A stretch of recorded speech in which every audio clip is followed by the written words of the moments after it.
이 시간 신령과 진리로 하나님께 예배드릴 때에 우리의 신앙 고백을 사도신경으로 하나님께 고백하도록 하겠습니다. 전능하사 천지를 만드신 하나님 아버지를 내가 믿사오며 그 외아들 우리 주 예수 그리스도를 믿사오니 이는 성령으로 잉태하사 동정녀 마리아에게 나시고 본디오 빌라도에게 고난을 받으사 십자가에 못 박혀 죽으시고 장사한 지 사흘 만에 죽은 자 가운데서 다시 살아나시며 하늘에 오르사 전능하신 하나님 우편에 앉아 계시다가 저리로서 산자와 죽은 자를 심판하러 오시리라. 성령을 믿사오며 거룩한 공예와 성도가 서로 교통하는 것과 죄를 사여 주시는 것과 몸이 다시 사는 것과 영원히 사는 것을 믿사옵나이다. 아멘. 이 시간 전심으로 하나님을 찬양하기 원합니다.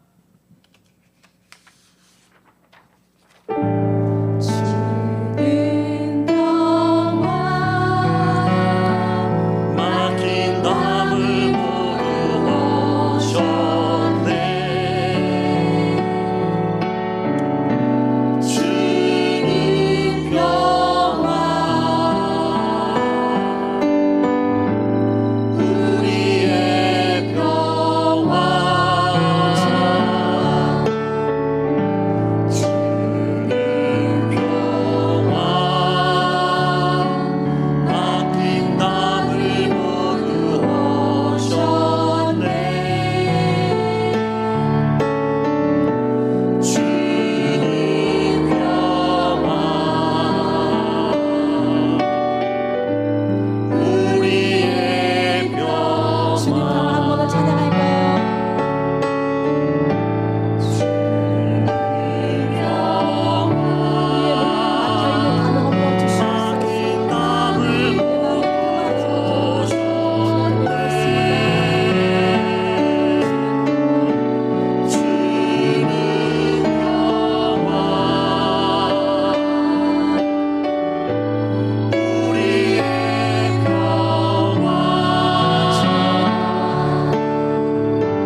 의지하여 열심히 살아가고 그 믿음 가운데 나아감을 감사드립니다. 아멘. 구주 예수 의지함을 함께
나아가겠습니다.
상한 밤 돌고래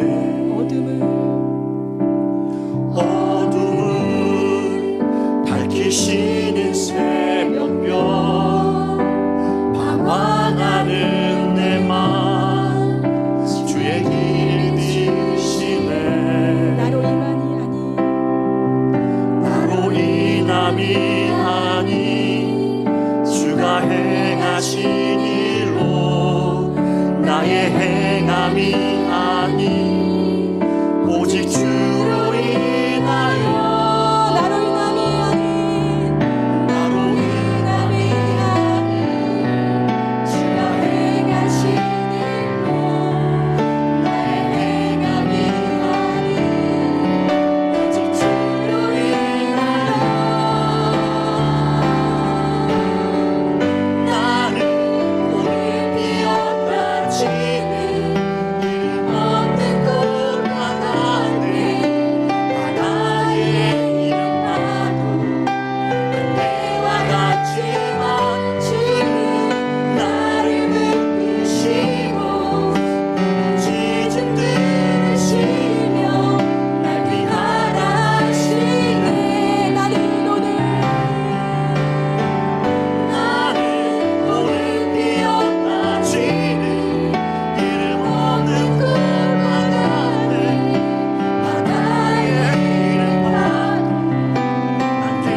오직 주님의 것입니다. 나 오직 주의 것, 나 오직 주의 것.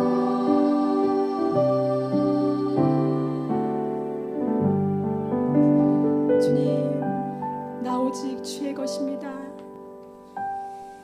온 땅의 주인 되신 주님, 나를 받아주시고 우리 예배를 받아주시니 감사드립니다. 예배 가운데 온전히 우리에게 잠겨주시는 은혜를 경험하게 하여 주시옵소서. 이 시간 함께 기도하겠습니다.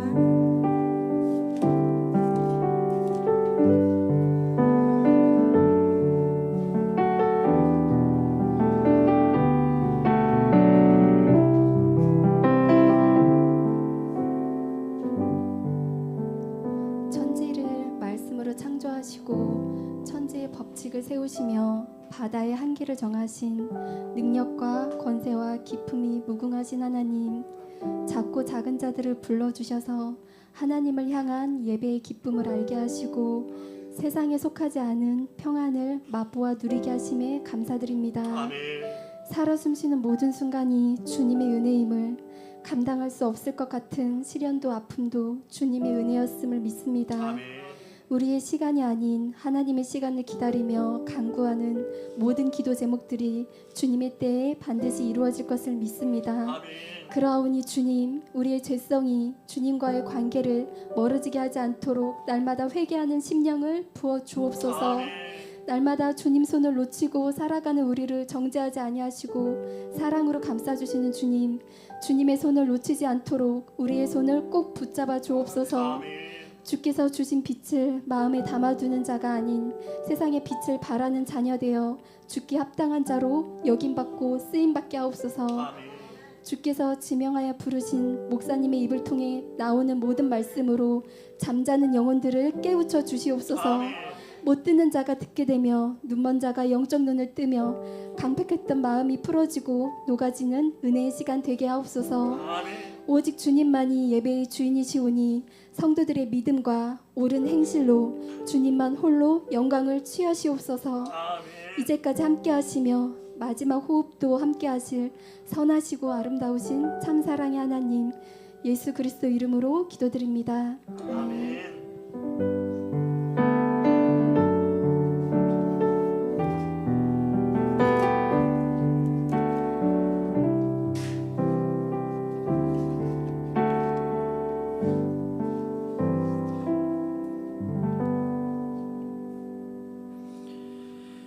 이제 함께 하나님 말씀 받도록 하겠습니다.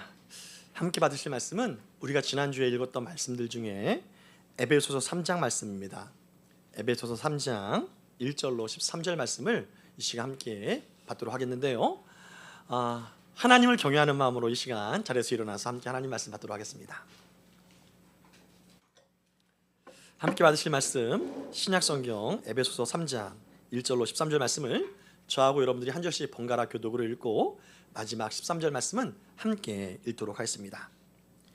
1절 말씀을 제가 읽겠습니다. 이러므로 그리스도 예수의 일로 너희 이방인을 위하여 갇힌 자 된 나 바울이 말하거니와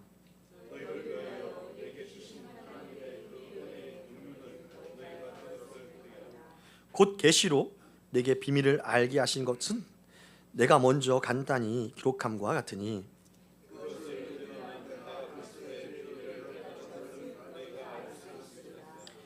이제 그의 거룩한 사도들과 선지자들에게 성령으로 나타내신 것 같이 다른 세대에서는 사람의 아들들에게 알리지 아니하셨으니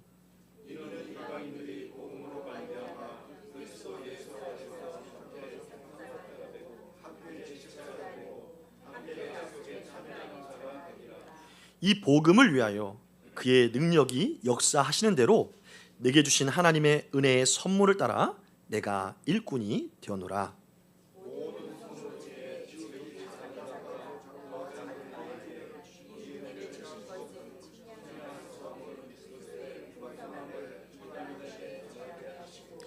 영원부터 만물을 창조하신 하나님 속에 감추어졌던 비밀의 경륜이 어떠한 것을 드러내게 하려 하심이라.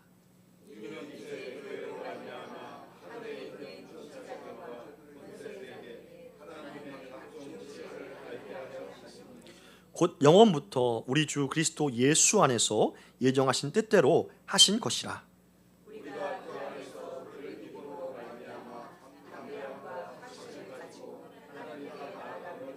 함께 읽겠습니다.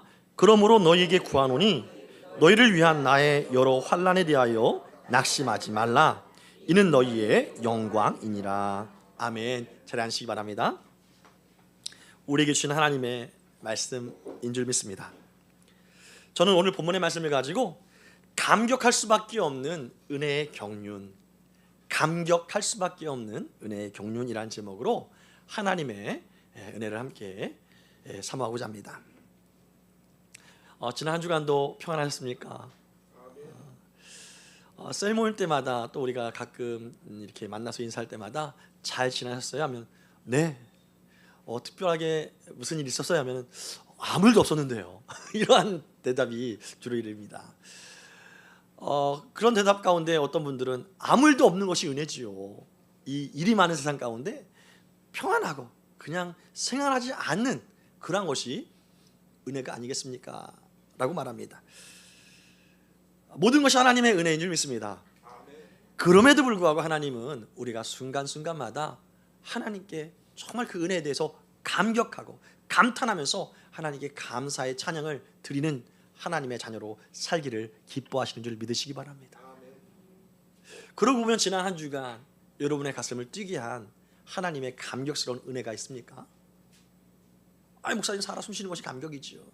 물론 그렇습니다. 여러분 인생 동안, 그럼 여러분의 지난 인생 동안 내게 있어서 가장 감격스러운 순간이 있다면 어떤 순간입니까? 잠깐 떠올려 볼까요? 생각해 볼까요? 어떤 순간이 여러분의 삶에서 가장 감격스럽고 감사가 되는 순간이었는지. 어떤 분들은 예수님을 처음 만난 순간이 가장 감격스러웠어요. 어떤 분들은 은사를 받은 게 가장 감격스러웠어요. 어떤 분들은 장가 갈 때가 감격스럽습니다. 어떤 분들은 자녀가 태어날 때, 여러 가지로 사람마다 감격스러운 순간이 다를 것 같습니다. 저는 개척할 때도 참 감격스러웠고 파송당할 때도 감격스러웠고 여러 가지 중에 제 인생 가운데 가장 감격스럽고 눈물이 날 정도로 하나님께 감사했던 때가 있었다면 신대원을 딱 붙었을 때예요. 신대원을 붙었을 때. 저는 신대원은 그래도 아무나 가는, 좀 어느 정도 공부를 못하지만 않으면 가는 곳으로 알았어요. 그래서 열심히 공부하면 하나님께서 은혜 부셔서 들어가게 하겠지. 특별히 저는 하나님께 특별한 콜링을 받았다라고 이렇게 생각했기 때문에 열심히 공부하면 들어갈 수 있겠지 해서 열심히 공부했는데 한번 떨어진 겁니다. 이것은 하나님께서 전심을 다해서 집중하라는 뜻인가? 그래서 다니던 대학원도 휴학하고 1년 동안 정말 열심히 기도하고 열심히 공부해서 준비했습니다. 이제는 붙겠지 했는데 또 떨어지는 거예요. 와, 이거는 대안이 없는 겁니다. 왜 내가 떨어지지? 하나님 저 부르셨잖아요.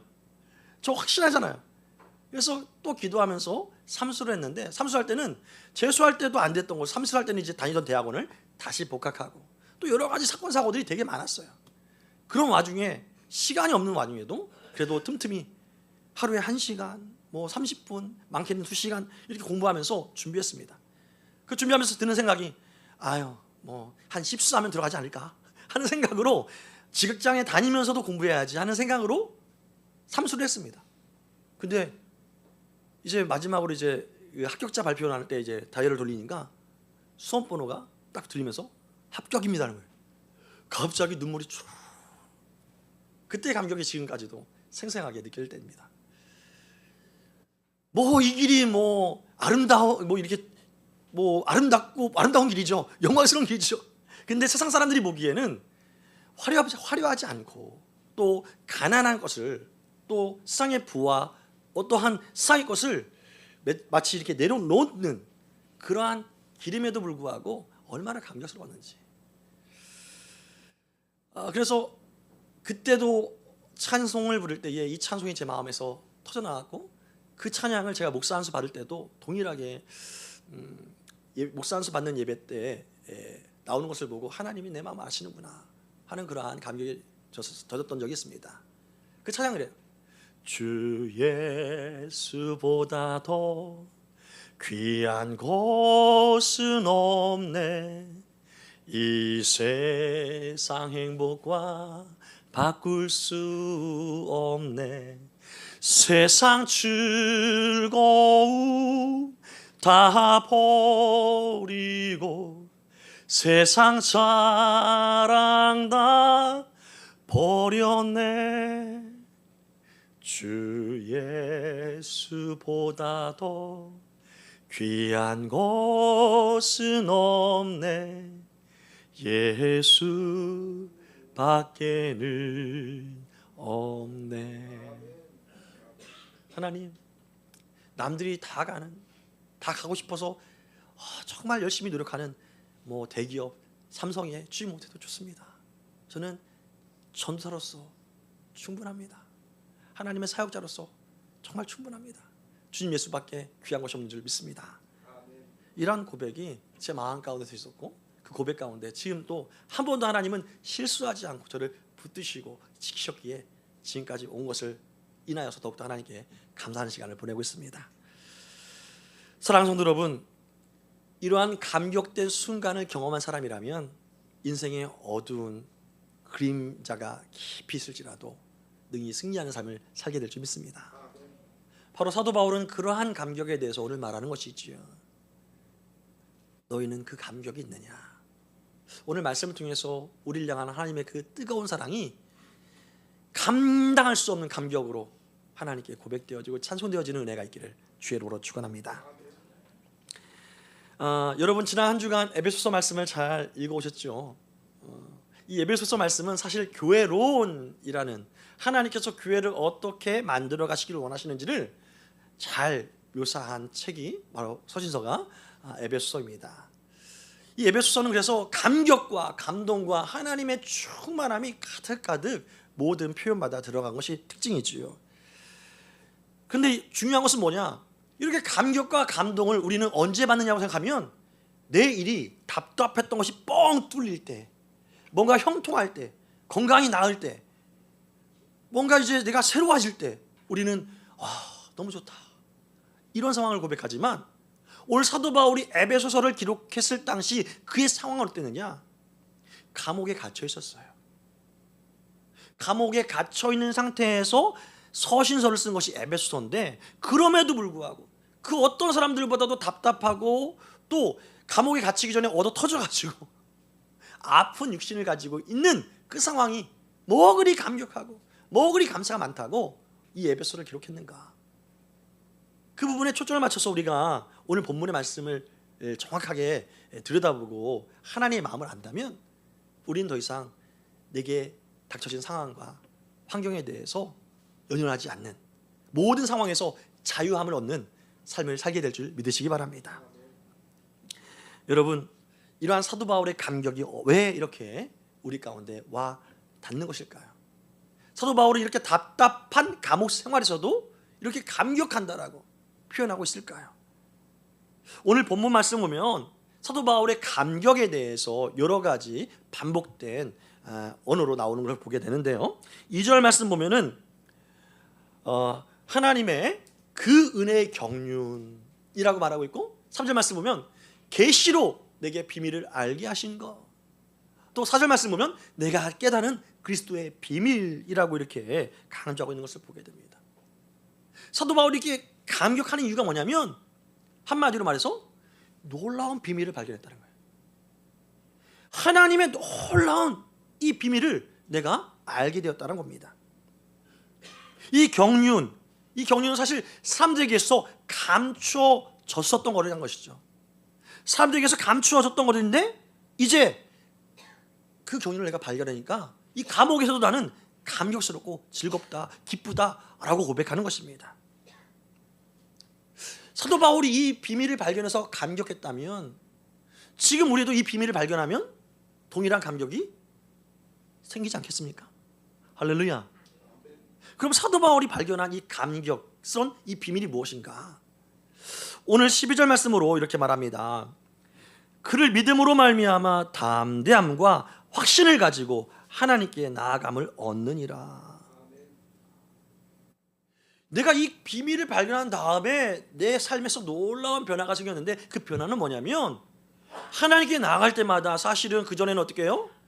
대제사장이 물두멍에서 손을 씻고 성소에서 지성소로 들어갈 때에 두렵고 떨리는 마음으로 혹시 죽을지 몰라서 정말 거기서 제사를 드릴 때 하나님 나를 살려주십시오 하는 마음으로 제사를 드리는 것이 하나님께 간신히 정말 간절히 나갔던 그러한 삶이었었는데, 이제는 담대히 나갈 수 있다는 거예요.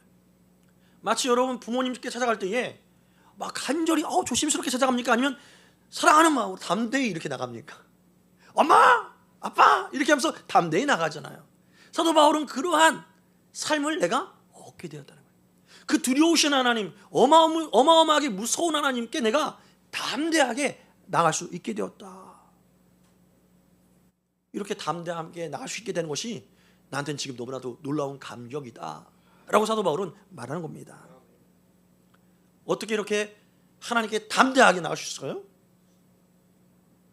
바로 예수님을 믿는 자에게 주시는 하나님의 자녀가 되는 권세가 있기 때문인 줄 믿으시기 바랍니다.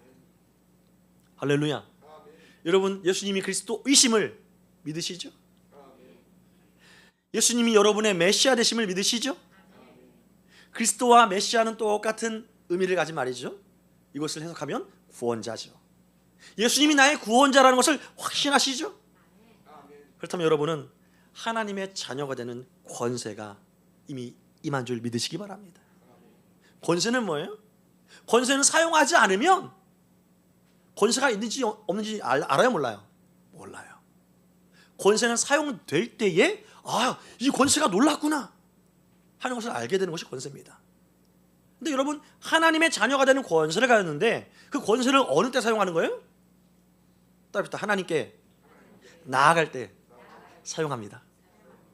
자녀의 권세는 이웃집 아저씨한테 아저씨 나 돈 줘요 아니에요, 그죠?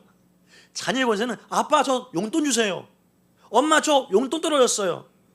자녀의 권세는 부모님께 해당되는 거지 이웃집 아저씨나 이웃집 아줌마한테 아니면 다른 집사님한테 통하는 것이 아니에요, 그죠? 하나님의 자녀가 되는 권세, 하나님께 담대히 나아갈 것이니라, 이러한 담대히 나아갈 수 있는 권세가 우리 가운데 있게 되었다는 것입니다. 여러분, 감격스럽습니까? 표정을 보니까 그렇게 사도 바울의 감격처럼 느껴지지 않는 것 같아요. 우리 그럼 여기서 질문할 수 있죠. 왜 이것이 사도 바울에겐 감격인데 나에게 있어서는 그냥 밍숭밍숭 감격해야 될 것 같은데 하지 못한 답답함이 우리 안에 머무를까요? 계속적으로 많이 들었으니까 매 주일마다 시간마다 때마다 내가 하나님 믿으면 하나님의 아들, 하나님의 딸이 되는 거지. 이것은 너무나도 많이 들었던 익숙한 말이니까 라고 우리는 생각할 수 있습니다. 여러분, 하지만 이것은 우리에게 익숙하지만 당대 사도 바울이 살았던 그 시대에 이것은 놀라운 사실이었어요. 어마어마한 사실이었다는 것입니다. 이 사실이 무엇이냐면 온 세상을 주관했던 이 사탄 마귀가 이 복음으로 말미암아 복음의 주먹에 한 방으로 KO 당했다는 사실이 바로 우리가 하나님의 자녀가 되었다라는 것이 증명하는 것이기 때문입니다. 사탄은요, 모든 인류가 하나님의 구원에 이르지 못하도록 죄 짓는 사람들마다 사망의 권세, 지옥의 권세로 꽁꽁 묶어놨다는 것이 있죠. 자기에게서 단 한 사람도 빠져나지 못하도록 죽음의 쇠사슬로 꽉꽉 잠궈놓고 묶어놓고 자기 발에 딱 채워놓고 가지 못하도록 했던 것이 사탄의 역사였던 것입니다. 이렇게 사람들이 꼼짝달싹할 수 없었던 이유, 성경 말합니다. 죄의 권세에 묶여 있었기 때문이다. 죄가 권세가 있어서 죄 지은 사람마다 꽉 눌러놓고 못 박아놓고 못 움직이게 하는 거예요. 여러분, 밧줄로 묶여본 적 있습니까? 없지요. 묶여보면 얼마나 답답하냐고. 죄의 권세로 우리가 꽁꽁 묶여 있어서 죄가 이끄는 대로 딸려갈 수밖에 없다는 거예요. 그래서 죄가 우리에게 왕 노릇했다는 겁니다. 죄가 죄하지 이제 지어. 그러면 우리는 죄에 묶였기 때문에 죄를 질 수밖에 없어요. 우리 마음 가운데 죄된 생각을 버릴 수가 없는 겁니다. 그 죄된 생각을 잊어버릴 수가 없는 존재라는 것이죠. 아담의 후손들이면 단 한 사람도 이해 없이 이 죄에 이끌려갈 수밖에 없다라는 것이죠. 아이 목사님 그래도 죄를 좀 안 지려고 노력하는 사람 있잖아요. 그럴 사람 있지만 죄를 안 지려고 노력하는 것뿐이지, 노력하면 노력할수록 죄에 끌려가는 자기의 삶을 보면서 안타까워할 뿐입니다. 우리는 왜 그렇습니까? 죄의 본성이 우리의 DNA 가운데, 영혼의 DNA 가운데 있기 때문입니다. 여러분, 아무리 깨끗한 음식을 만들려고 해도 손이 들어오면, 그 음식을 만드는 손이 들어오면 이 음식이 깨끗한 음식이 만들어져요? 만들어지지 않아요? 만들어질 수가 없습니다. 왜요? 음식 재료를 이 더러운 손으로 만지기 때문에. 마찬가지입니다. 우리가 아무리 소원한다 하더라도 우리 마음이, 우리 영혼이 죄에 오염됐기 때문에 오염된 삶을 살 수밖에 없다는 것이 성경의 증언인 것이죠. 아무리 자녀를 잘 키우려고 노력해도 내가 죄의 본성이 내 안에서 자녀를 온전하고 아름답게 양육하지 못하도록 방해하는 거예요. 그래서 내가 원하지 않은데, 여러분 자녀에게 상처 줄 때 상처 받아야지 하면서 이렇게 줍니까? 아니면 나도 모르게 상처를 줍니까? 우리 부모님들에게 우리 상처 줄 때 부모님이 우리를 망하게 하려고, 야 이 썩을 놈아 할 때 진짜 썩어지는 삶을 살게 하려고 말합니까? 아니죠. 그럼에도 불구하고 죄의 본성이 우리 자녀들을 저주하게 만들고 또 내 자녀들에게 저주를 내리는 그러한 삶을 우리를 이끌어간다는 거예요. 이러한 삶에서 노력하면 노력할수록 에이 모르겠다, 안 된다, 좌절하고 포기하는 것이 우리 인생의 한계라는 것이죠. 그런데 이러한 인생 가운데 놀라운 일이 벌어졌다는 것입니다. 어떤 일입니까? 예수님을 믿기만 하면 누구나 구원을 받는다. 할렐루야. 이 죄의 본성에서, 이 저주의 인생에서 벗어날 수 없는 그 인생들이 예수님을 믿기만 하면 영생을 얻고 구원을 받는다. 할렐루야. 여기에서는 유대인이나 이방인이나 헬라인이나 야만인이나 지식인이나 할 것 없이 모두가 다 동일하다는 거예요. 어떠한 조건도 없어요. 혈통을 따라서도 아니에요. 오직 믿음만 가지고 예수님을 나의 구원자로 믿기만 하면 이 죄의 권세에 묶여 있었던 죄의 쇠사슬이 다 끊어진다. 할렐루야. 이것이 바로 하나님의 약속이요, 그 약속을 붙잡고 믿음으로 나아가는 자에게 하나님은 은혜로 죄 가운데 벗어난 삶을 살게 하신다는 것이죠. 구원의 문을 활짝 열어준다는 말씀입니다. 그렇습니다. 사탄이 그 누구도 하나님께 가지 못하도록, 천국에 가지 못하도록 지옥의 문을 꽉꽉 닫았고, 이 지옥의 문은 죄 가운데 죄의 권세로 말미암아 생긴 것인데, 이 죄의 권세가 끊어지면서 지옥 문이 열려서 천국으로 갈 수 있는 길이 열려진 것을 보고 사탄이 어떻게 반응하겠습니까? 아, 큰일 났다, 이렇게 반응하는 것이 사탄의 반응인 것이죠. 그 어떤 위대한 사람도 사탄에게 일도 해를 끼칠 수 없었지만 예수님의 십자가 사건으로 인해서 사탄은 정말 경악스러운 패배를 한 것이죠. 사도 바울이 바로 그것을 발견한 것입니다. 이것이 바로 구원의 경륜이다, 하나님의 은혜의 경륜이다 말하는 거예요. 하나님은 이 경륜, 하나님의 구원에 대한 계획을 천사장들에게도 알리지 않았었고요, 그 어떤 선지자들에게도 구체적으로 알려주지 않았어요. 하지만 이 감춰졌던 이 구원의 이 경륜, 하나님의 계획이 때가 되면 예수님으로 인해서 드러나고, 예수님을 핍박했던 자기조차도 이 구원의 계획을 알게 된 거예요. 이게 얼마나 놀라운 감격인지 모른다는 것이죠.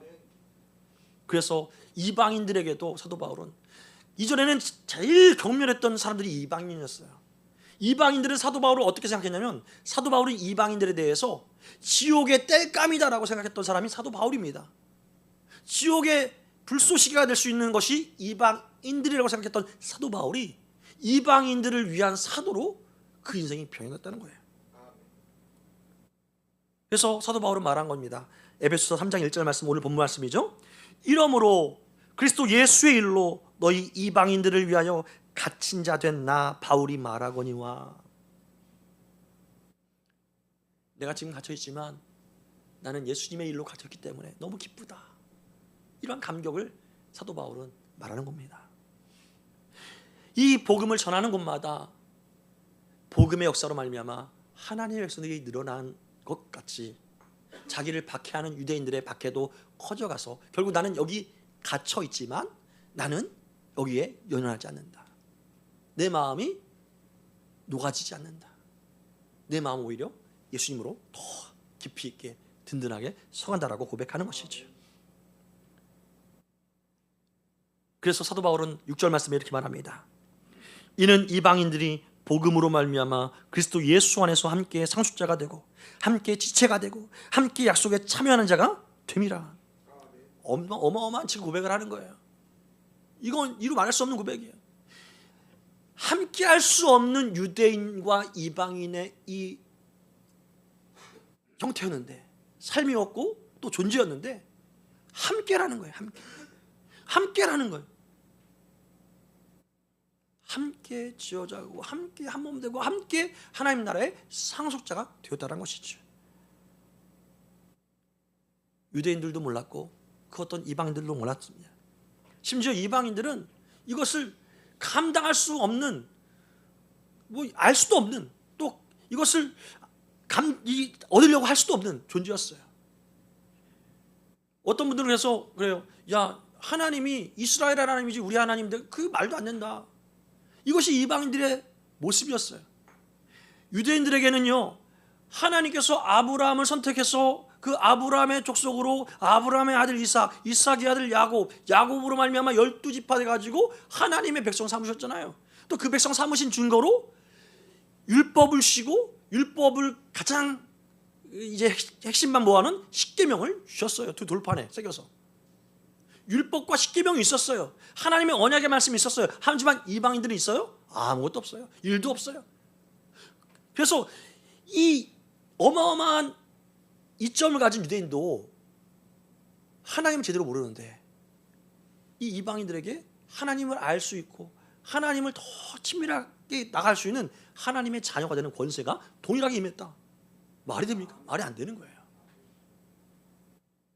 마치 정말 열심히 해서 100m 프로 선수하고 우리 그 초등학교 이제 1학년짜리 애하고 달리기 시합하는데 열심히 운동하는 사람은 한 50m 앞에서 먼저 출발하고 이 초등학교 1학년 학생은 뒤에서부터 출발하는데 꼬리점은 동일하게 이제 맞다는 거예요. 말도 안 되는 거죠. 유대인들은 놀라운 하나님의 은혜를 먼저 받았고 하나님의 계시를 받았지만 이방인들은 받은 게 없었어요. 그럼에도 불구하고 동일하게 하나님의 자녀가 되는, 함께 하나님의 상속자가 되는 이 놀라운 일이 임했다는 겁니다. 그래서 이방인에게 갈 때, 야, 이게 얼마나 놀라운 축복인지 알아? 이게 얼마나 감격스러운 은혜인지 알아? 사도 바울은 그래서 너에겐 정말 축복이야. 이루 말할 수 없는 축복이야. 강조하는 것이죠. 어떻게 됩니까? 이것이 하나님의 은혜로 가능하다는 겁니다. 그러면서 자기를 말하죠. 나는 어떤 사람이냐? 나는 정말 성도 중에 가장 낮은 자야. 왜 그러냐? 왜 이렇게 말하는 거예요? 자기는 예수님 믿기 전에 예수 믿는 사람을 박해했던 사람이에요. 성도를 박해했던 사람. 대표적으로 그가 27, 8살 때 초대교회의 가장 리더 중에 리더인 스데반 집사를 돌로 쳐 죽이는 일에 앞장섰던 사람.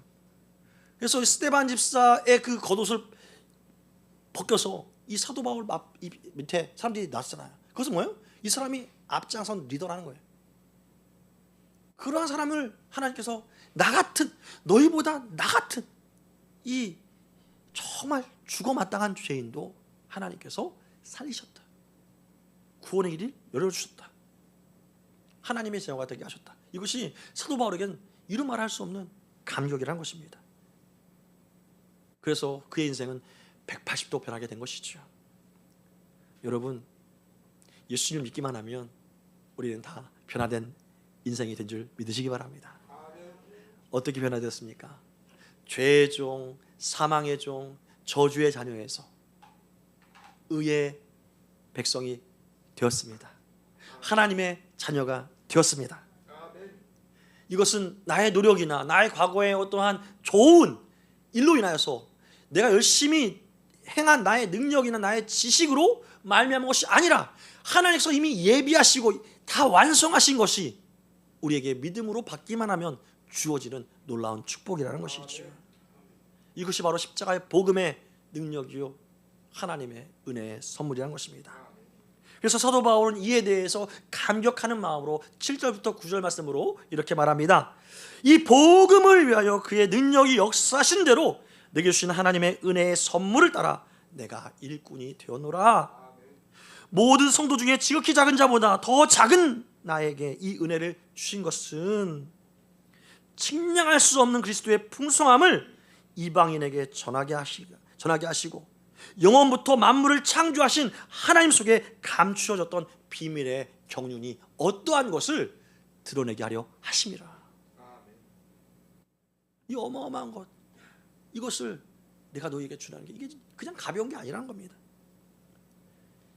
이것이 복음의 능력인 줄 믿습니다. 할렐루야. 그래서 사람들은 종종 기독교가 배타적이다 라고 말하지만 여러분 생각해 보십시오. 그 어떤 종교가 믿음만 가지고 하나님을 믿으면, 예수님이 나의 구원자로 믿으면 구원받는다, 이러한 구원을 말하는 종교가 있습니까? 없어요. 누구나 요래가 없다. 여러분, 누구나 하나님의 자녀가 된다는 거예요.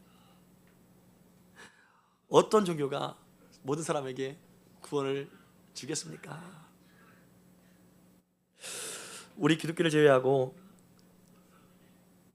종교 중에 최고의 종교라고 생각한다고 하는 종교가 있다면 저는 서슴지 않고 불교라고 말하겠습니다. 왜냐하면 불교만큼 죄에 대해서 혐오하고 죄에 대해서 정말 짓지 않으려고 노력하는 종교가 찾기 힘들 정도 때문입니다. 정말 이 죄를 짓지 않기 위해서 아예 머리 깎고 산으로 가잖아요. 머리 깎는다는 건 뭐예요? 더 이상 외모에 치중하지 않겠다. 그래서 머리 깎고 산으로 들어가요. 그래서 죄를 안 지으려고 항상 오죽하면은 고기도 안 먹고 자연에서 나는 거 먹으려고 합니다. 죄 안 지으려고 그렇게 노력하는 것이죠. 그렇지만 노력을 하더라도 그 노력으로 해서 자기 죄가 벗어날 수 없는 것이 불교의 한계인 것이죠. 아무도 노력하면 부처가 될 거라고, 성불할 거라고 기대하면서 노력하지만 그 한 사람도, 인류 그 이래로 그 어떤 사람도 성불을 이루지 못하고 죄 가운데 죽어갔던 것이 불교의 안타까운 것인 것이죠. 정말 불교처럼 열심히 노력해서 성불을 하고 뭐 극락에 간다, 그 사람이 한 사람들이라도 있으면 사람들이 노력할 거예요. 근데 인류 이래로 한 사람도 없다는 거예요. 지난날 석가모니의 제자가 말했습니다. 우리가 말하는 성불을 이뤘던 석가모니에게 석가모니 제자가 이렇게 물었어요. 스승님, 사람이 죽으면 어떻게 될까요? 석가모니의 대답을 했습니다. 야, 내가 이 세상 살아갈 일도 모르는데 죽은 이후의 일을 내가 어떻게 알겠느냐?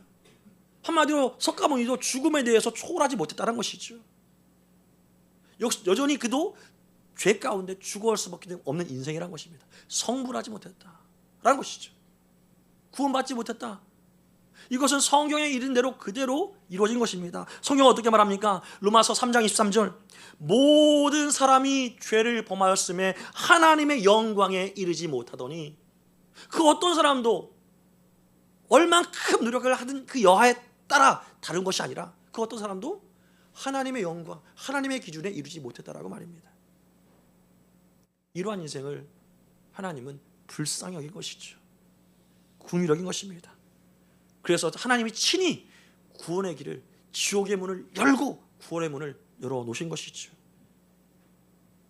이 구원의 길에서 우리가 반응할 것은 딱 하나밖에 없습니다. 무엇입니까? 함께 따라해봅시다. 믿는 것입니다. 할렐루야. 그렇습니다. 그럼 믿는다는 것, 믿음이 뭐예요? 믿음이 뭐예요? 자꾸 우리는 단순한 것 같지만 좀 어렵게 느껴질 때가 많습니다. 그럼 이 믿음이 뭔가? 따라해봅시다. 하나님의 약속에 대해서 더 이상 두려워하거나 염려하지 않는 것입니다. 다시 한번 따라해봅시다. 하나님의 약속에 대해서 두려워하거나 염려하지 않는 것입니다. 할렐루야. 하나님께서 약속하신 것, 주 예수를 믿으라, 그럼 너와 내 집이 구원 얻으리라, 이 약속을 믿고 과연 그럴까? 두려워하거나 염려하지 않는 것이 믿음이라는 것이죠. 이것을 어떻게 할까 하다가 한 목사님의 설교에서 좋은 예가 있어서 한번 나누려고 합니다. 어떤 청년이 무디 목사님께 찾아와서 이렇게 고백하는 거예요. 무디 목사님의 설교를 듣고 구원받고 싶고 속죄의 그 확신을 얻고 싶어서 찾아온 것입니다. 목사님, 저도 구원받고 싶습니다. 대속의 은혜를 누리고 싶습니다 라고 말하니까 그 청년에게 이 무디 목사님이 말했습니다. 요한복음 1장 12절 말씀을 통해서 영접하는 자 곧 그 이름을 믿는 자들에게는 하나님의 자녀가 되는 권세를 주셨습니다. 믿으시기 바랍니다. 근데 그 청년은 믿어지지 않는다는 거예요. 어떻게 믿어져요? 못 믿겠어요. 그래서 무디 목사님은 또 로마서 8장 1절 말씀을 읽었습니다. 그러므로 이제 그리스도 예수 안에 있는 자에게는 결코 정죄함이 없나니. 할렐루야. 눈을 바라보고 얘기했는데 그 청년은 껌뻑껌뻑하면서 목사님 그거 어떻게 믿어요? 어떻게 믿어요? 자기를 하나님께서 용서하신다는 것은 보는데 내가 못 믿겠다는 겁니다. 그래서 또 요한일서 1장 9절 말씀을 읽었습니다. 만일 우리가 우리 죄를 자백하면 그는 미쁘시고 의로우사 우리 죄를 사하시며 우리를 모든 불의에서 깨끗하게 하실 것이요. 성경에서 약속하였습니다. 이제 믿음이 생겼습니까? 이 청년이 말은 못 믿겠습니다. 안 믿어줘요. 계속 도리도리질을 하면서 못 믿겠다는 거예요. 그래서 이 무디 목사님이 처음으로 화를 내시며 이 교만한 인간아, 이 교만한 인생아, 하나님이 너를 이만큼 사랑하시고 약속의 말씀을 이렇게 계속적으로 주셨는데도 불구하고 왜 받지 못하느냐? 믿음으로 받으면 되는데 왜 받지 못하느냐? 하면서 혼내니까 그래서 목사님 이제 믿겠습니다. 할렐루야. 여러분, 믿음이라는 것은요, 하나님의 말씀하시면 내가 긴가 아닌가 따지는 것이 아니라 믿음으로 받는 것이 믿음이라는 것을 잊지 마시기 바랍니다. 여러분, 하나님께서 이루신 그 십자가 복음으로 말미암아 우리는 다 구원받은 인생이 되었습니다. 할렐루야. 대속의 은혜를 이미 받은 줄 믿습니다. 이제 우리는 그것을 믿음으로 취하기만 하면 되는 것입니다. 우리가 분명하게 잊지 않고 명심해야 될 것이 무엇이냐면 우리는 믿음으로 하나님을 바라보지 않고 우리 자신을 바라볼 때는 언제나 절망스러운 감정에 빠질 수밖에 없다는 것이죠. 우리 주변 상황과 환경에만 우리 시선이 가 있으면 언제나 우리는 낙심하고 우울에게 빠질 수밖에 없다는 것 명심하시기 바랍니다. 하지만 우리의 시선을 환경과 상황과 내 자신에서 눈을 돌려서 하나님을 바라본다면 우리는 언제나 구원의 은혜를 누리게 된다는 것이죠. 이것이 바로 대속의 은혜인 줄 믿습니다. 그러나 하나님은 구원을 대속의 은혜로만 멈추지 않고 우리가 사는 삶에서도 구원의 삶을 믿음으로 살라라고 말씀하시는 것이죠. 우리가 삶에서도 힘있고 담대하고 능력 있게 사는 것도 뭐로 말미암는다? 따라합시다. 믿음으로 말미암습니다. 그래서 성경은 계속 강조하는 것이죠. 오직 의인은 뭐로 말미암아 살리라? 믿음으로 말미암아 살리라. 우리가 구원도 믿음으로 말미암아 얻었듯이 우리가 승리하는 삶도 믿음으로 말미암아 사게 된다는 것입니다. 그래서 예수님이 말씀하시죠. 너희는 무엇을 먹을까, 무엇을 마실까, 무엇을 입을까 염려하지 말라. 이는 다 너희에게 있어야 할 것을 천부께서 아시느니라. 너희가 살 것은 믿음으로 사는 거예요. 오직 그의 나라와 그의 의를 구하는 것이 너의 믿음으로 받아들일 때에 이 모든 것이 너에게 다 이루어진 것을 경험하게 된다는 것이 예수님의 약속이요 하나님의 우리를 향한 확언인 줄 믿으시기 바랍니다. 그런데 우리는 자꾸 믿음으로 바라보지 못하고 우리 자신을 바라보게 되죠. 제가 부목사 시절에 기쁨의 성산교회에서 이제 셀 리더들과 함께 식사를 하는데 어떤 분이 어떤 셀 리더 여집사님이 그러는 거예요. 이영애는 산소 같은데 나는 보면은 이산화탄소 같다. 한참 웃었습니다. 근데 우리가 그런 거예요. 우리 자신을 보면 남하고 비교하게 되고 환경을 비교하게 되고 내 자신은 무너질 수밖에 없어요. 진짜 다 산소 같은데 나만 이산화탄소 같아. 하지만 하나님은 우리의 그런 모습을 원하지 않는다는 거예요. 믿음으로 살면 우리는 그 어떤 산소보다 깨끗한 하나님의 거룩한 산소 같은 인생을 살게 될 줄 믿습니다. 믿음이 없으면 우린 자꾸 비교하는 삶을 살게 돼요. 우린 자꾸 뭔가를 더 소망하고 더 부족하다고 뭔가를 쟁취하는 삶을 살게 돼요. 내가 100만 원이 더 있으면 200만 원이 더 있으면 500만 원이 더 있으면 자꾸 돈을 붙잡고 살아가게 되고, 내가 좀 직급이 좀 높아졌으면, 내 사업체가 좀 더 넓어졌으면 계속 욕심 부리고 욕심이 이끄는 대로 취하지만 여전히 부족함을 고백할 수밖에 없는 인생, 허전함을 고백할 수밖에 없는 인생이라는 것이죠. 얼마나 쑥스럽겠어요. 얼마나 창피하겠어요. 이재용 회장은 목표가 없을까요? 야, 나도 아시아 최고의 부자를 향해서 달려가야지. 여전히 그래도 달려가도 세계 최고의 부자 앞에서는 또 아시아 최고의 부자들이 별로 의미가 없는 거예요. 이것처럼 우리 안에서 더 많은 것, 눈에 보이는 것을 하면 비교당하고 항상 마음이 낙심될 수밖에 없습니다. 하지만 그 어떤 부자라고 할지라도 온 우주를 창조하신 하나님의 자녀보다 더 큰 부자가 있겠습니까? 없는 줄 믿습니다. 여러분은 하나님의 자녀가 되는 권세, 하나님의 아들이요 하나님의 딸인 줄 믿으시기 바랍니다. 전 우주를 창조하신 하나님께서 너는 내 아들이라 내가 너를 지명하여 불렀다라고 말씀하십니다. 내가 나의 독생한 아들 예수를 너를 사기 위해서, 너를 내 양녀, 양자로 삼기 위해서 십자가의 제물로 삼았다. 이것이 하나님의 마음인 것이죠. 그럼에도 불구하고 계속 하나님을 바라보지 않는데 우린 자꾸 비교하는 삶을 살 수밖에 없다는 거예요. 하나님 저 사람은요, 하나님 저 집사님은요 나보다 못하는 것 같은데요, 하나님 저 권사님은요, 저 장로님은요, 저 아무개는요 믿지도 않는데 왜 이렇게 잘 나가요? 자꾸 비교하면서 내 인생이 계속 다운되는 거예요. 하나님 그런 인생을 우리가 살기를 원치 않는다는 것입니다. 오직 우리가 모든 상황과 환경 가운데서도 여호와가 나의 목자시지 내게 부족함이 없으리로다. 내가 사망의 음침한 골짜기를 지나지라도 나는 부족함이 없으리로다. 나는 두려워하지 아니하리로다. 이러한 고백을 우리가 담대히 하며 살기를 원하신다는 것이죠. 제가 개인적으로 참 존경하고 만나지 못했지만 좋아하는 자매님이 있습니다. 지금 집사님이신데 이지선 집사님입니다. 제가 고등부를 맡을 때에 처음으로 그 책을 읽었었는데 지금도 그 책의 내용이 생생하게 왔습니다. 지선아 사랑해라는 책이죠.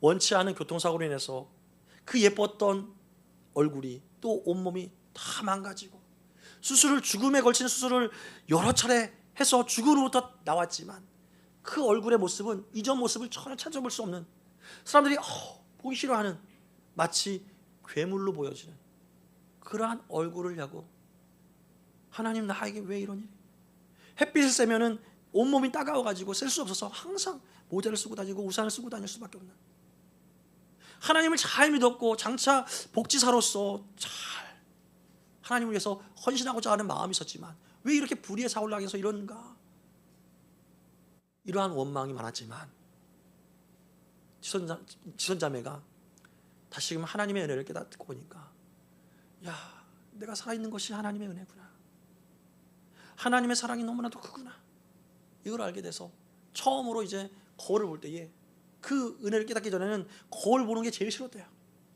이건 내가 아니야, 내가 아니야, 소리 지르고 그렇게 고개를 내둘렀는데 그 하나님의 은혜를 경험하고 나서 거울을 보니까 지선아 사랑해 이렇게 고백할 수 있었다는 거예요.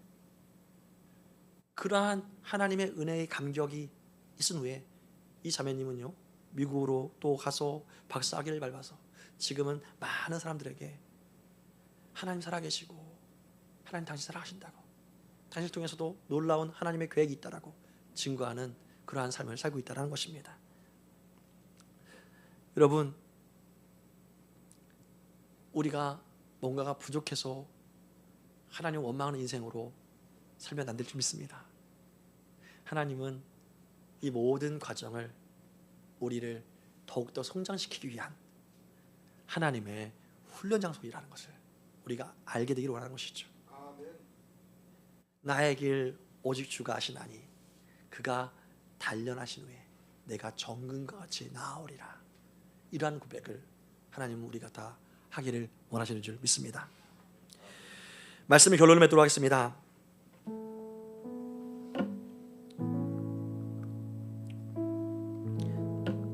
사랑하는 성도 여러분, 여러분은 어느 때에 감사가 넘치고 감격이 넘치는 시간을 가집니까? 많은 사람들이 감사할 조건이 있어야 감사하고 감격할 상황이 돼야 감격한다고 말을 합니다. 여러분, 아닙니다. 감사할 조건이 없다 할지라도, 감격할 특별한 상황이 없다 할지라도 우리 주 예수 그리스도의 그 사랑이 우리 안에 부어지고 십자가의 그 은혜가 우리에게 정말 묵상된다면 우리는 감격할 수밖에 없는 인생, 나 같은 죄를 위해서 하나님이 정말 내가 태어나기 전부터 어머니 뱃속으로부터 나를 조성하셨구나, 또한 어머니로부터 태어나게 하시고 나를 지금의 나로 만들게 하기 위해서, 하나님의 은혜를 알게 하기 위해서 부모님에게 자라게 하시고 이러한 친구 저러한 친구를 만나는 것도 허용하게 하시고 지금껏 나를 인도하셨구나. 그 하나님의 비밀의 경륜, 하나님의 온 인류를 향한 구원의 경륜이 있듯이 개인을 향한 하나님의 은혜의 경륜이 있다라는 거예요. 하나님의 계획이 있다라는 거예요. 그 계획을 내가 발견한다면 우리는 모든 순간이 감격이요 감사의 순간이 될 줄 믿습니다. 지금 내가 원하는 상황이 아니다 할지라도, 지금 내가 걷는 이 길이 내가 바라는 길이 아니다 할지라도, 이 길이 하나님의 구원 계획 가운데 내가 있다라고 알게 될 때 이 길은 그냥 쉽게 걸어나갈 수 있는 길이 된다는 것입니다. 제가 개척을 하고 지금 10년 동안 제 간절한 바람은 그랬습니다. 하나님, 우리 교회가 정말 건강한 교회로 성장해서 정말 제가 태어났듯이, 우리 교회가 태어났듯이 우리도 불리 개척할 수 있도록 하나님 해주십시오. 간절히 기도하고 또 열심히 목회해 왔어요. 그럼에도 불구하고 하나님은 왜 안 되는 거지? 제가 다른 교회를 볼 때 보면은 잘 되는 것 같은데 나는 왜 안 되는 거지? 라는 생각이 들 때 하나님 말씀하셨어요. 이는 힘으로 능으로 되는 것이 아니라 나의 신으로 되느니라. 나의 신, 성령님을 의지하며 사는 삶, 오직 믿음으로 밟아가는 그 삶으로 말미암아 되는 것이니라. 그러면서 항상 떠올리게 하신 것이 예수님이었어요. 예수님이 오늘날 대형교회 담임 목사가 됐으면 아마 바로 장로님들에게 의해서 쫓겨나가지 않았을까? 왜요? 한순간에 5,000명 성도를 다 쫓아버렸어요. 다 나가게 했어요. 설교 한 번 하는데 5,000명이나 되는 사람들이 다 나갔어요. 그럼 그거를 바라보는 장로님들은 이 목사님, 담임 목사님 레벨이 큰일 나겠다, 쫓아내지 않겠습니까? 예수님의 목표는 사람의 수에 달려있지 않고 진짜 그 가운데서 구원받는 백성을 위해서 하나님의 마음을 전하는 것에 있었다는 것을 계속 알려주시는 것이죠. 교회는 헬스장이 아니라 재활센터가 되어야 된다. 믿음이 없는 사람, 지친 사람, 절망한 사람들을 소망을 주고 살 수 있다고, 당신도 할 수 있다고 격려해주면서 이끌어주고 밀어주는 그러한 재활센터가 되어야 한다. 이런 일에 때로는 우리가 낙심의 위협이 있다 할지라도 하나님은 격려하시는 것이죠. 낙심할 필요 없어. 그것을 13절 말씀에 이렇게 말합니다. 그러므로 너희에게 구하노니 너희를 위한 나의 여러 환난에 대하여 낙심하지 말라. 낙심하지 말라. 할렐루야. 왜입니까? 이는 너희 영광이니라. 우리의 지금 당하는 환난과 어려움은요, 장차 우리의 영광으로 맛보게 될 줄 믿습니다. 어떻게 이 삶을 살겠습니까? 믿음의 주요 온전하게 하신 예수님을 바라보며 살면 될 줄 믿습니다. 그 은혜의 길로 여러분 마음을 다하고 뜻을 다하고 힘을 다하여 달려갈 때에 우리 주님이 영혼 가운데 여러분을 지키시고 보호하실 줄 믿습니다. 그 은혜의 삶을 살기를 주의 이름으로 축원합니다. 시간 함께 찬양합시다.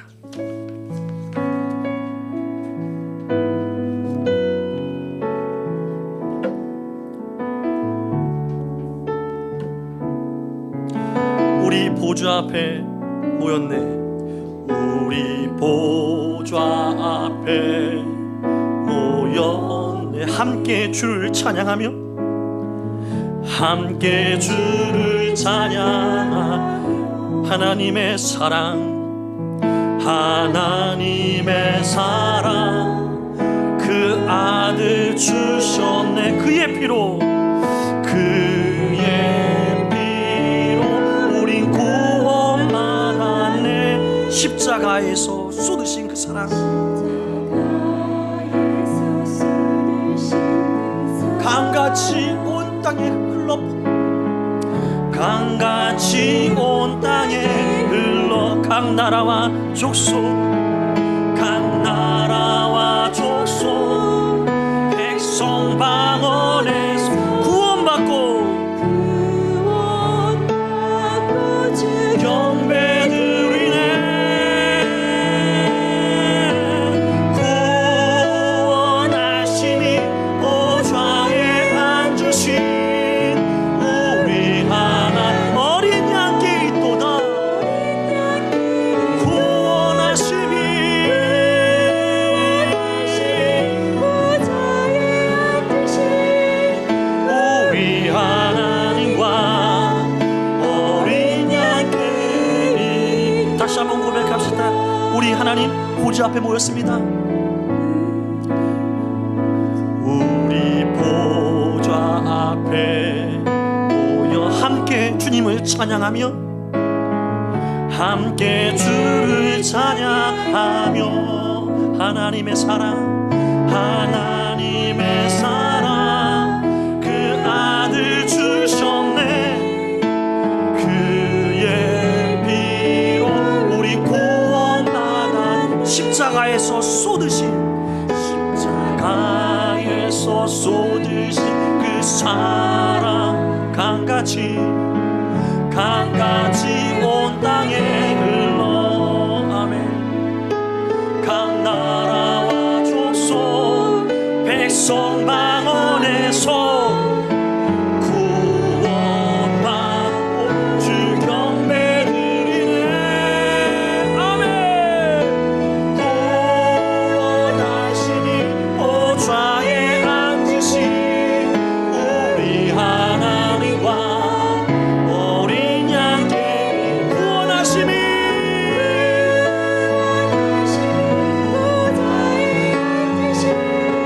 우리 하나님과 어린 양께 구원하심이 보좌이신 하나님께 있도다. 구원하심이 보좌에 앉으신 어린 양께 있도다. 구원하시니 보좌에 앉으신 우리 하나님과 어린 양께.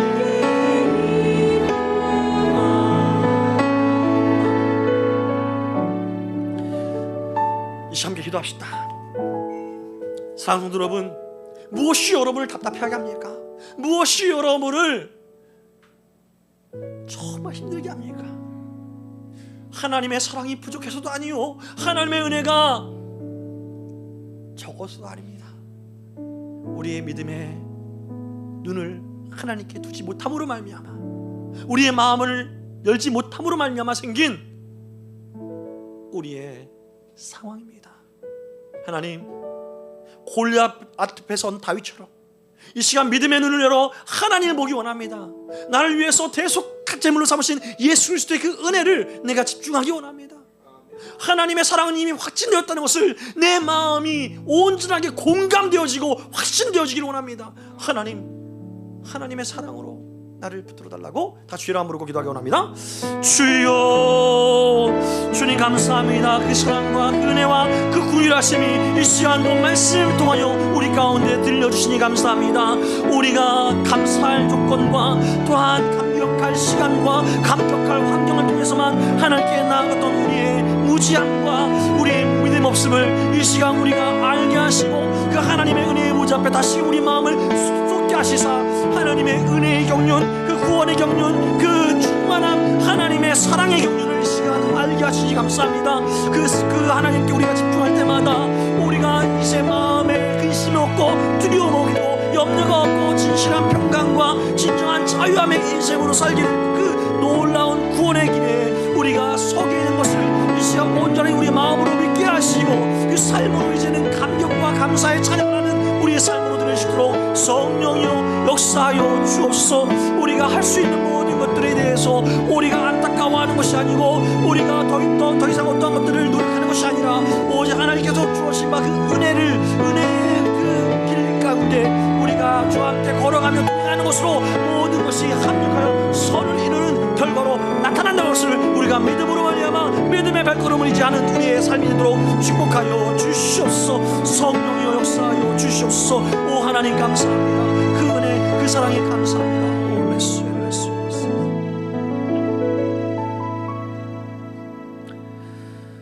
하나님의 사랑, 그 넓으신 그 측량할 수 없는 은혜를 인하여서 감사와 찬양과 영광을 돌리길 소망합니다. 살아계신 하나님, 역사하신 하나님, 우리를 사랑하시되 당신의 모든 것을 희생하는 것조차 아낌없이 차원함으로 우리를 사랑하신 것을 보여주신 하나님, 그 하나님의 사랑에 우리가 온전하게 눈이 띄기를 원합니다. 우리가 하나님의 사랑에만, 그 예수 그리스도의 은혜에만, 십자가의 복음의 그 충만함에만 우리의 시선이 집중되게 하여 주옵소서.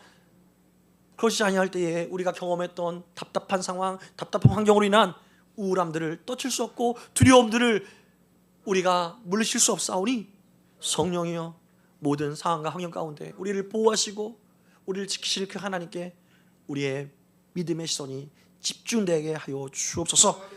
그래서 믿음의 시선을 들어서 하나님 볼 때마다 우리 삶을 온전케 하시고 우리 삶의 믿음을 더욱더 충만케 하시는 하나님을 우리가 맛보게 될 줄 믿사오니 성령이여 우리 안에서 하나님의 천국의 충만함을 맛보아 자랑하는 인생으로 살게 하여 주옵소서.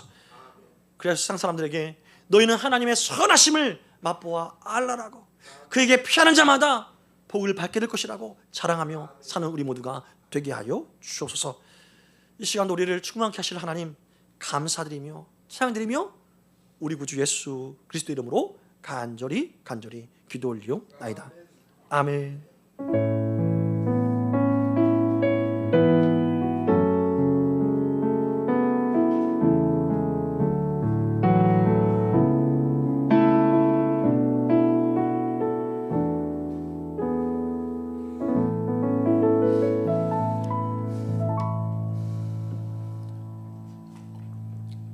네, 이제 잠깐 교회 소식을 전하도록 하겠습니다.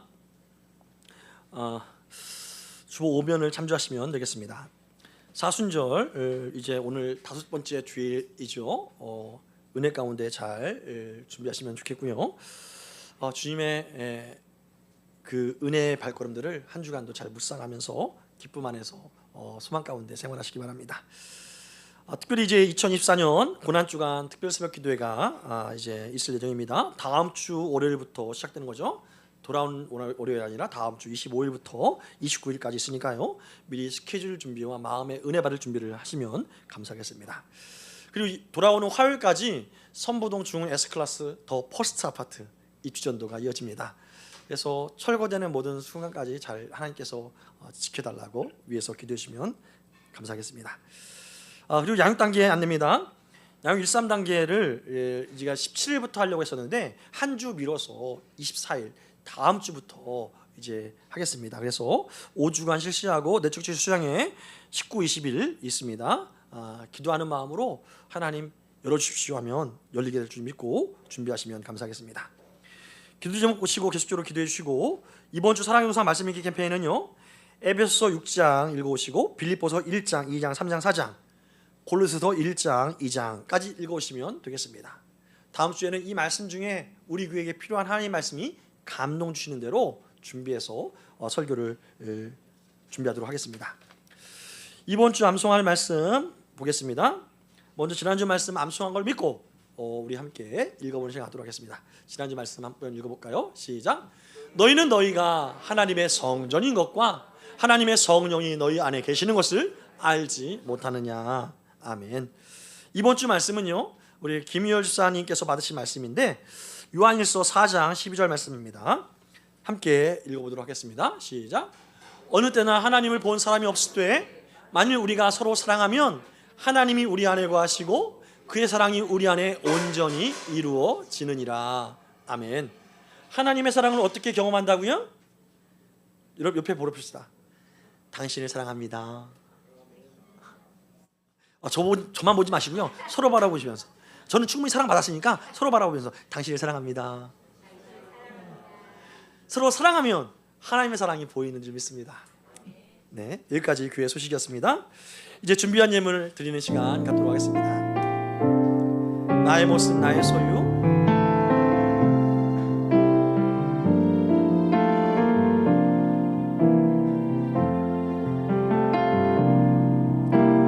나의 모습 나의 소유. 주님 앞에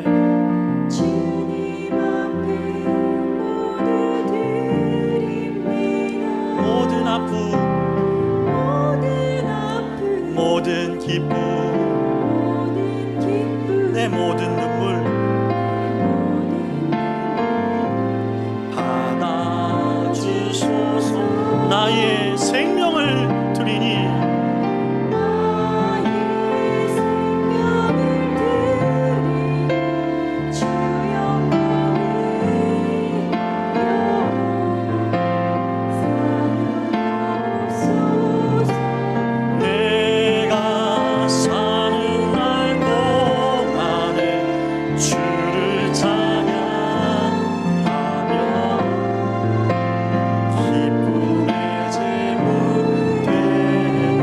받아 주옵소서. 나를 받아 주소서. 아멘. 사랑과 은혜가 충만하신 하나님, 지난 한 주간도 수많은 사건과 사고와 질병의 현장 속에서도 우리와 함께 하시사 우리를 지키시고 보호하시다가 이렇게 주일이 되어서도 온라인과 오프라인에서 주 앞에 나와 예배하시도록 인도하시니 감사합니다.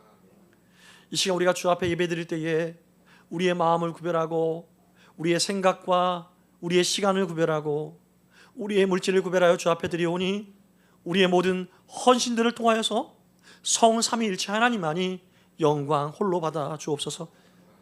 특별히 하나님의 그 영광 받으심이 주께서 세우신 귀한 가정과 주의 몸된 교회 위에 주께서 보내신 직장과 사업장과 학교와 가정과 삶의 모든 영역 위에 우리의 노력과 눈물과 수고와 부어진 곳마다 아름다운 열매로 맺히게 하시되 30배, 60배, 100배에 넘치는 열매로 하나님의 충만하심을 경험하는 우리 삶이 되게 하여 주옵소서.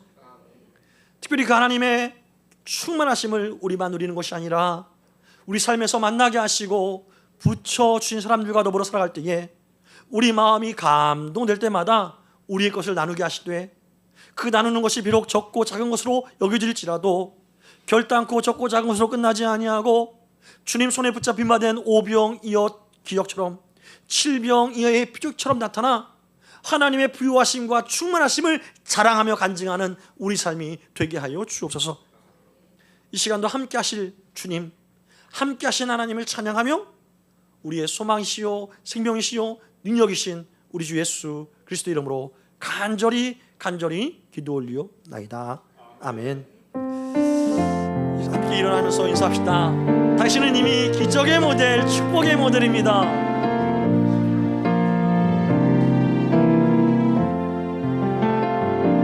진정한 예배가 숨쉬는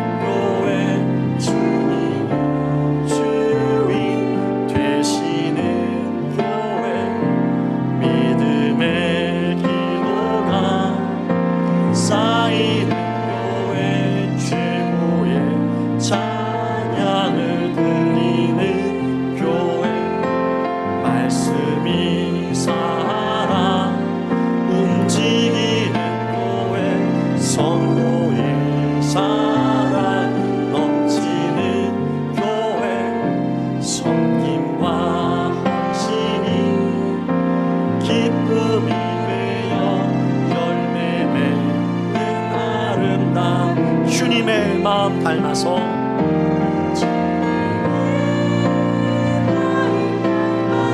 이웃을 사랑하는 요 주님의 영